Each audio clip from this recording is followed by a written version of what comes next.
미라클 모닝 애청자 여러분 안녕하십니까? 저는 이번 주일 저녁에 몽골에 가서 페스토 스쿨과 기타 행사를 하며 몽골 단기 선교에 동참하고 6월 29일에 돌아오게 됩니다. 야곱의 12아들에 대한 말씀 중 남은 아들, 남은 지파에 대해서는 몽골을 다녀온 후 계속하도록 하겠습니다. 2주 동안 방송되지 않은 동안 간간히 몽골 현지에서 현지 소식과 함께 말씀을 전하려고 하는데 인터넷 사정을 보면서 알려드리겠습니다. 2주 동안은 지금까지 12아들에 대한 말씀을 전한 그 말씀을 다시 한번 들으시고 새기면서 이번 기회에 12아들, 12지파에 대한 말씀을 익숙하게 습득하는 시간이 되시기 바랍니다. 우리는 야곱의 12아들을 반복할 필요가 있습니다. 반복과 연습은 기억력을 좋게 하고 성경을 익숙하게 만들기 때문입니다. 야곱의 12아들 가운데 레아가 낳은 아들은 몇 명입니까? 6명입니다. 누구누구죠? 루벤, 시므온, 레위, 유다, 이사갈, 스불론입니다. 라헬의 여종 비라를 통해서 낳은 아들은 단과 납달리입니다. 레아의 여종 실바를 통해서 낳은 아들은 갓과 아셀입니다. 어제는 갓에 대해서 스터디를 했고 오늘은 아셀에 대해서 보도록 하겠습니다. 비라와 실바를 통해서 낳은 아들들은 우리가 잘 기억하지 못할 수가 있습니다. 유명하지 않기 때문입니다. 그러나 실바를 통해서 낳은 아들 갓은 가장 용감하고 강한 지파가 되었습니다. 요단 동편의 땅을 차지한 곳을 보면 가장 넓게 차지하고 있습니다. 아셀은 유명하지는 않지만 참 풍요한 삶을 살아가는 평범한 지파였습니다.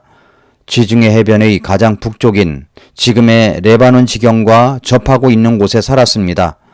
제가 이스라엘을 가보니 남쪽으로 내려갈수록 사막이 많았고 북쪽으로 올라갈수록 물과 비옥한 땅과 푸르름이 넘쳤습니다. 아셀 지파는 대단히 좋은 자리를 차지하게 되었습니다. 첫째로 아셀의 출생 배경과 그 이름을 보겠습니다. 창세기 30장 12절 13절을 보면 레아의 하녀 실바가 둘째 아들을 야곱에게 낳음에 레아가 이르되 나는 행복한 자니 딸들이 나를 가리키어 복된 자라 하리로다 하고 그의 이름을 아셀이라 하였더라 라고 했습니다. 아셀의 이름의 뜻은 행복한 자라는 뜻을 갖고 있습니다. 아셀, 나는 행복한 자니 딸들이 나를 가리키어 복된 자라 하리로다. 아셀이 이런 뜻이 있었습니다.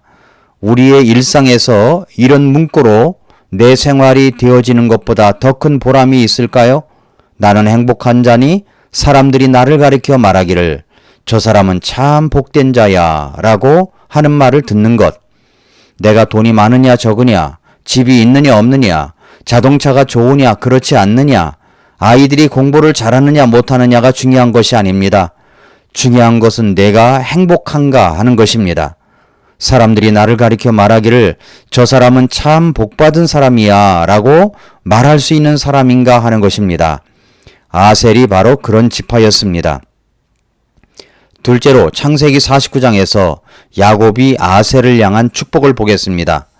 창세기 40장 20절에서 아셀에게서 나는 그의 빵은 기름질이니 그가 왕의 진미를 내리로다 라고 했습니다. 아셀에게서 어떤 분위기를 느낄 수 있습니까? 풍성함입니다. 아셀 지파가 거하는 땅은 북쪽 지역으로서 물과 자원과 비옥한 땅과 푸르름이 있는 곳입니다. 이 지역은 농사가 아주 잘 되는 지역이었습니다. 우리나라에서도 벼 수확을 하여 그 쌀을 왕에게 먼저 드리는 지역이 여주 이천 지역으로 알고 있습니다. 우리나라는 전반적으로 다 벼농사가 잘 되지만 여주 이천 지역에서 나는 포산품이 쌀입니다. 이천 쌀이 유명하지 않습니까? 벼농사에 좋은 곳이기 때문입니다. 이스라엘에서도 왕에게 드리는 왕의 진미를 내는 곳이 바로 아셀 지역이었습니다. 농사도 잘 됩니다. 열매도 많습니다. 사는 지역 환경이 너무 아름다운 곳입니다. 생활이 행복합니다. 거기에다가 자신들이 농사를 지은 것들이 왕의 상에 올라갑니다. 아셀 지파는 이렇게 쓰임받을 것이라고 야곱이 축복을 하고 있습니다. 이러한 축복들이 이 방송을 듣고 계신 여러분에게도 임하기를 바랍니다. 셋째로 신명기 33장에서의 모세가 아셀 지파를 향한 축복을 보겠습니다. 신명기 33장 24절 25절을 보면 아셀에 관하여는 그가 이르되 아셀은 자녀들로 복을 받으며 자기 형제들에게서 인정을 받고 자기 발을 기름에 담그리로다. 네 신은 새와 노시 되리니 네 날들이 어떠함같이 네 힘이 그러하리로다 라고 했습니다. 아셀은 자녀들이 자자손손 복을 받을 것입니다. 세상에 이런 복이 진짜 복이 아니겠습니까? 나만 잘되고 끝나는 복이 아니라 자식들에게까지도, 그리고 그 자식의 자식들에게까지라도 계속해서 반복되는 복을 받는다는 것은 얼마나 행복한 일입니까? 뿐만 아니라 자기 형제들도 그것을 인정할 것이라고 했습니다. 복받았다고 하는 사실을 나만 인정하는 것이 아니라 형제들도 그 사실을 인정합니다. 사실 형제들이 그렇게 형제 가운데 누가 특출나게 복받는 모습을 보면 시기 질투를 할 수 있는데 아셀 지파의 형제들은 인정을 한다고 했으니 형제 관계에서도 서로 돕고 나누는 그런 관계가 아닌가 생각됩니다. 그러니까 나만 풍성함을 누린 것이 아니라 주변 사람들도 도왔다는 말이 되죠. 잘 벌어서 남주자는 사고방식, 나누는 축복을 가졌던 최고의 행복한 자의 모습을 누리며 살고 있는 아셀 지파. 그렇게 모세가 아셀 지파를 향해서 축복합니다. 뿐만 아니라 자기 발을 기름에 담그게 될 것이라고 했습니다. 기름이 많다는 것은 풍성한 축복이 있다는 것을 말합니다. 그런데 그 풍성한 축복에 자기 발을 담그고 있다는 사실이 얼마나 복된 일입니까? 또한 네 신은 새와 노시 되리니, 이 말은 튼튼하고 견고하다는 말입니다. 어떤 누구도 감히 넘볼 수 없는 강력함이 있다는 말입니다. 신명기 33장 26절부터 29절에 보면 여수론의 하나님 같은 이가 없도다. 그분께서 너를 도우시려고 하늘을 타시며 자신의 뛰어나심을 공중에 나타내시는도다. 영원한 하나님께서 네 피난처가 되시며 영존하는 팔들이 밑에 있도다. 그분께서 네 앞에서 원수를 쫓아내시며 그들을 멸하라 하시리로다. 그때 이스라엘이 홀로 안전히 거하며 야곱의 샘이 곡식과 포도즙의 땅에 있으리니 그의 하늘들도 이슬을 내리로다. 오 이스라엘이여, 너는 행복한 자로다. 오 주께서 구원하신 백성이여, 누가 너와 같으리요? 그분은 너를 돕는 방패시요 네 뛰어남의 칼이시로다. 네 원수들이 네게 거짓말하는 자로 드러나리니 네가 그들의 높은 곳들을 밟으리로다 하니라 라고 했습니다. 모세가 축복의 유언을 끝내면서 아셀 지파를 비롯하여 모든 지파에게 복을 선포합니다. 튼튼하고 보호받고 인도받고 풍성하고 복이 많아서 남들에게도 그런 복을 나누어주는 이 아셀 지파의 삶이야말로 예수 그리스도의 피를 통하여 구원을 받은 우리 그리스도인들이 누려야 할 삶이 아니겠습니까? 네 번째로 출애굽기 28장에서의 지파를 상징하는 보석을 보겠습니다. 출애굽기 28장 20절에서 넷째 줄은 녹주석과 줄마노와 벽옥으로 하고 그것들의 틀에 놓고 금으로 물지니라 라고 했습니다. 이 말씀에 오닉스, 줄마노가 나옵니다. 이 보석이 아셀 지파를 상징하는 보석입니다. 대제사장 흉패에 붙여진 보석은 이스라엘 백성들이 성막 주변에 진을 쳤던 순으로 되어 있습니다.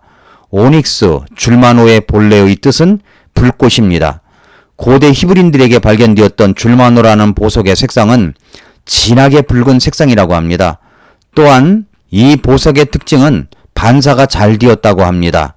고대 히브리인들이나 중동 사람들에게 있어서 이 보석은 두 가지를 상징합니다. 하나는 영광이며 또 하나는 축복입니다.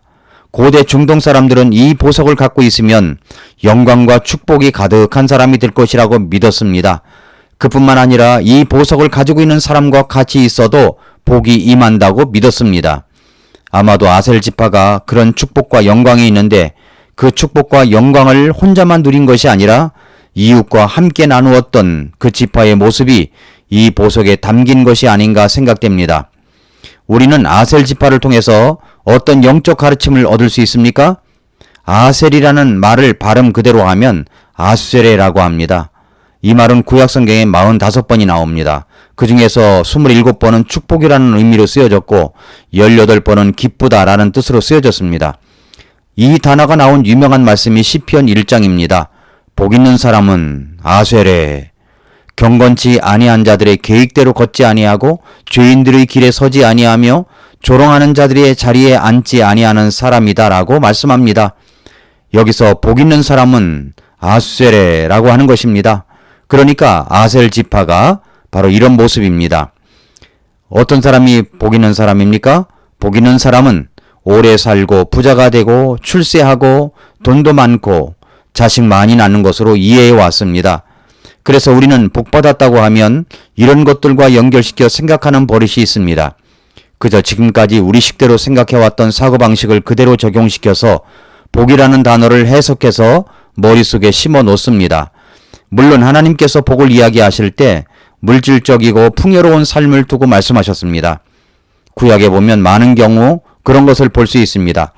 그러나 하나님께서 복의 개념을 설명하려고 하실 때 처음부터 복이란 하나님의 뜻대로 경건한 삶을 추구하는 것이다 라고 시편 1편 말씀을 가지고 가르친다면 사람들이 잘 이해를 하지 못하기 때문에 육신적이고 물질적인 축복을 통해서 먼저 복을 가르치신 것입니다. 그러다가 그것을 깨닫기 시작할 때에 하나님은 보다 높은 수준의 영적이고 인격적인 축복을 가르치기 시작한 것입니다. 그래서 시편 1절에서도 복 있는 사람은 경건치 아니한 자들의 계획대로 걷지 아니하고 죄인들의 길에 서지 아니하며 조롱하는 자들이 자리에 앉지 아니하는 사람이다라고 말씀하신 것입니다. 마태복음 5장에서도 예수님께서 팔복을 말씀하실 때도 똑같이 그런 말씀입니다. 애통하는 자들은 복이 있다. 온유한 자들은 복이 있다. 의에 줄이고 목마른 자들은 복이 있다. 긍휼을 베푸는 자들은 복이 있다. 마음이 순수한 자들은 복이 있다. 산상수훈의 말씀 속에서 육신적인 복이나 물질적인 복이 등장하지 않습니다. 사랑하는 애청자 여러분, 하나님은 여러분에게 물질적인 복을 주시기 원하십니다. 우리가 풍성한 생활을 하기를 원하십니다. 그러나 그 수준을 넘어서 우리는 인격적인 축복, 영적인 축복의 경지에 올라가야 한다는 사실을 잊어서는 안 됩니다.